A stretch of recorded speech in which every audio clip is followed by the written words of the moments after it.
Wendy Williams built a career on revealing Hollywood's biggest secrets, but when she dared to speak out about Sean Diddy Combs, it nearly cost her everything. Allegedly blacklisted for her boldness, Wendy stayed silent about Diddy for over 2 decades. However, following Diddy's recent arrest, she is finally breaking her silence. What shocking revelations has Wendy been holding on to for all these years? And why did exposing Diddy nearly destroy her career? Let's take a deeper dive into Wendy's journey, her long-standing feuds with some of hip-hop's biggest names, and what she has now revealed about Diddy. Wendy's history with Diddy. Wendy's clashes with Diddy first surfaced during her time as a radio host, particularly on her iconic show at Hot 97. Known for her no-holds-barred approach, Wendy built a reputation for speaking her mind, often at the expense of high-profile celebrities, including Diddy. At the time, Diddy was becoming a dominant figure in the music industry thanks to his label Bad Boy Records, which boasted a roster of rising stars. Wendy frequently mentioned Diddy on her show, making him one of her most frequent targets. She regularly called out Diddy on various issues, from his business dealings to personal life and alleged scandals. One of the most notorious moments in their contentious relationship occurred in 2005 when Wendy claimed on air that members of the girl group Total, signed to Diddy's label, had tried to confront her outside the Hot 97 station. According to Wendy, Diddy was behind the incident, orchestrating the confrontation due to the comments she had made about him and his label. Years later, in a 2019 episode of her talk show, Wendy provided more details about that night. She described how, after finishing her shift, she noticed a group of people outside the radio station. When she stepped out, she was allegedly met by the members of Total, who had come to beat her ass. Wendy didn't shy away from recounting the incident, mentioning how her relationship with Diddy had been fraught with tension due to her bold on-air statements, many of which targeted his artists and business ventures. Wendy even suggested that her remarks about the group's financial struggles, such as living in the projects, might have been what pushed them to confront her. But Wendy's criticisms of Diddy didn't end there. Even after that incident, she continued to reference him in her broadcasts and interviews, often mocking his ever-changing stage names and legal troubles. She frequently referred to him as Puffy, his earlier moniker, and commented on how he had shifted between various names throughout his career. In a 2015 episode of her talk show, she joked that she preferred to stick with Puffy because it was how she had known him during their early interactions. Despite the humor, there was a clear underlying frustration between them that went beyond casual jokes. Wendy's struggles and Diddy's influence. Wendy's animosity toward Diddy wasn't just playful banter.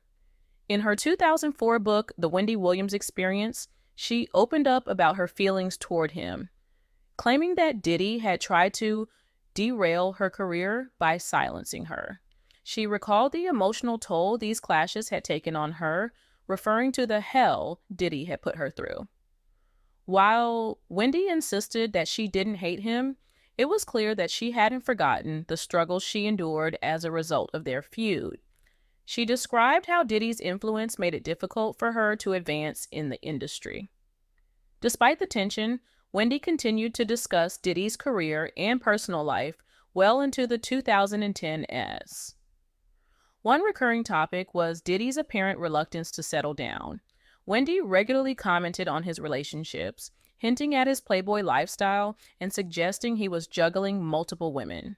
In a 2015 episode of her show, she even speculated that Diddy wouldn't settle down until much later in life, predicting it wouldn't happen until he was between 68 and 78 years old. Wendy hinted that Diddy's wealth and charm had a hypnotic effect on women, keeping them in his orbit despite his unwillingness to commit. Diddy has faced numerous legal challenges throughout his career, many of which have drawn significant public attention due to his high-profile status. One of the earliest incidents took place in 1997 when he was sued by Ina Bongo for landlord neglect. Diddy denied the allegations, and the case didn't receive much media coverage. However, it was just the beginning of what would become a series of legal entanglements. In April 1999, a more serious altercation occurred following the release of the music video for Hate Me Now, which depicted Diddy being crucified. Unhappy with how the video portrayed him, Diddy and two associates stormed into Steve Stout's office, escalating the confrontation into a physical attack. Stout, then Nas's manager, later sued Diddy for assault, resulting in a $500,000 settlement. While Diddy was initially charged with assault, he eventually pled guilty to a lesser charge of harassment and was ordered to attend anger management classes. By the end of 1999, Diddy found himself embroiled in another high-profile legal case. On December 27, 1999, he, his then-girlfriend Jennifer Lopez, and his protege Shine were at Club New York when gunfire erupted. Reports suggested the shooting stemmed from a dispute involving Diddy. Following the incident, Diddy was arrested on multiple weapons charges and accused of bribing his driver to take responsibility for the firearm. The trial was highly publicized, with Diddy represented by the famed defense attorney Johnny Cochran. After a lengthy process, Diddy was acquitted of all charges, though Shine wasn't as fortunate and was sentenced to 10 years in prison. This event reportedly led to the end of Diddy's relationship with Lopez. In February 2021, Diddy filed a $60 million lawsuit against the new owners of Sean John, his clothing brand, claiming they had used his likeness in fabricated quotes without his consent. Then, in 2023, he filed another lawsuit, this time against Diageo, a major spirits company, accusing them of stifling his alcohol brands, Ciroc Vodka and De Leon Tequila. Although Diddy eventually dropped the lawsuit and severed ties with Diageo, his legal troubles were far from over. One of the most significant legal cases came in 2023 when singer Cassie Ventura, who had been in a decade-long relationship with Diddy, filed a lawsuit against him. Cassie accused Diddy of various forms of abuse, including trafficking, physical violence, and sexual assault. The lawsuit was settled a day after it was filed, with both parties issuing statements that the matter had been resolved. Though Diddy maintained the settlement wasn't an admission of guilt. Wendy's take on Diddy's arrest. Fast forward to September 2024, and Diddy was once again making headlines after being indicted on charges of racketeering and sex trafficking. Wendy, known for her candid takes, has not held back her thoughts on Diddy's arrest. Despite their complicated past, Wendy's years of experience in the entertainment world have provided her with unique insight into Diddy's career and personal life. Their long-standing feud adds even more weight to her comments on his current legal troubles. Rumors have long circulated that Diddy had a hand in Wendy's firing from Hot 97 in the late 1990s. At the height of his power in the music industry, Diddy allegedly used his influence to get her removed after she discussed sensitive topics on her show, including rumors about his personal life. Wendy has alluded to this several times over the years, never naming Diddy directly but making it clear who she was referring to. In a 2013 interview, Wendy tiptoed around the subject, saying she had been burned at the stake for discussing certain topics that were now openly talked about. Even though Wendy and Diddy appeared to reconcile during his 2017 appearance on her show, where Diddy acknowledged her contributions to the culture, Wendy's skepticism toward him never entirely disappeared. Now, as Diddy faces some of the most serious charges of his life, Wendy's bold opinions are as relevant as ever. Wendy Williams has spent the majority of her career chatting about the latest happenings in the entertainment world and beyond. After garnering attention on her highly successful radio show on WBLS-FM, she made the transition to become one of the most popular television hosts. During her TV heyday, viewers of The Wendy Williams Show could digest all of the hot tea she poured, in addition to exclusive celebrity interviews from the brave stars who dared to enter her television studio. With all the focus placed on the famous people she loved to rip into, many of her fans were unaware of the sadness that surrounded the talk show maven's private life. Through the years, she has spilled tidbits of information about those trying times, which included her heartbreaking fertility struggles, a rough childhood, and a possibly tumultuous marriage.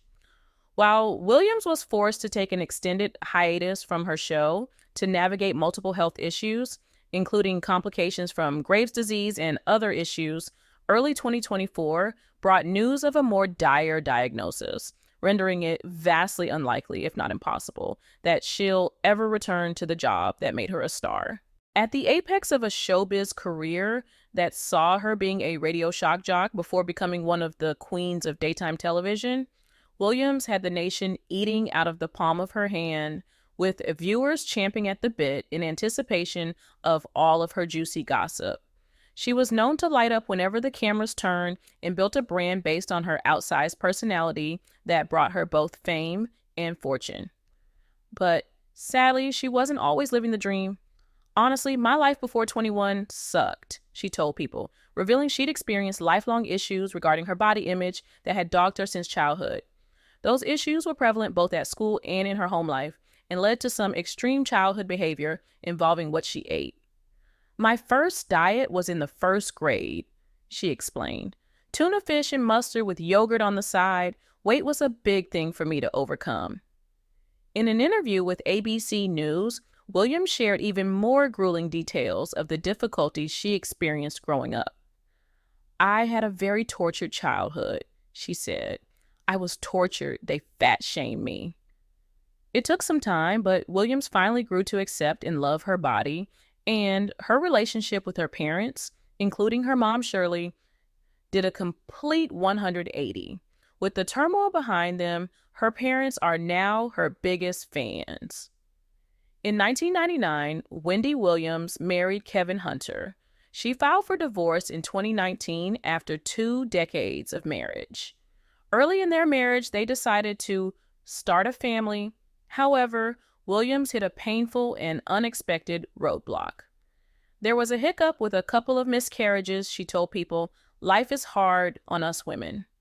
While Williams rarely opened up about those distressing moments of her life, she did peel back some of the layers surrounding her fertility struggles during an appearance on a PBS special, American Masters: The Women's List, via Essence.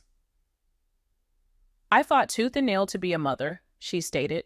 I suffered several miscarriages, including 2 at 5 months. That's when you have the clothes already picked out, the nursery is already painted. They ask you, do you want a funeral or do you want the cremation? Her dreams of becoming a mother finally came true when she conceived their son, Kevin Jr. Despite her desire to have another child, expanding their family even further just wasn't in the cards.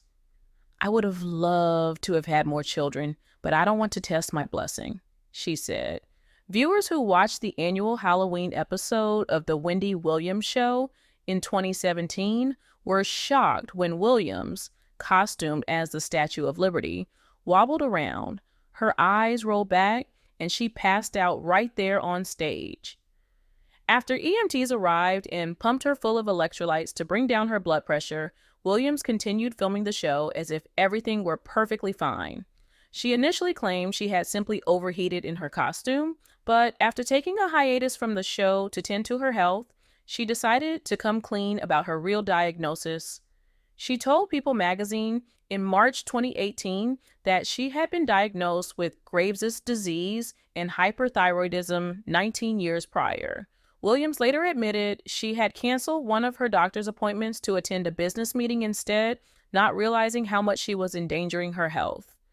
She was told in no uncertain terms that she needed to slow down when she was finally examined by her physician. Yesterday, Wendy's doctor prescribed a necessary 3 weeks of rest to get her levels and medication in sync. Producers of The Wendy Williams Show announced in a statement to People, I love doing the show, but I love me more. So I'm going to take care of me so I can be there for them. She told People about her intention to take her ailment seriously. Back in 2014, Wendy Williams was interviewed by ABC News while promoting her recent foray into stand-up comedy. Among the topics she planned to address in her comedy act, she revealed were misconceptions that she's transgender. People do think I was born a man, she said.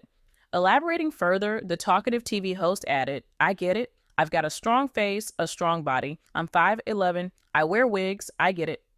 She was also quick to shoot down that particular rumor, insisting it simply wasn't true.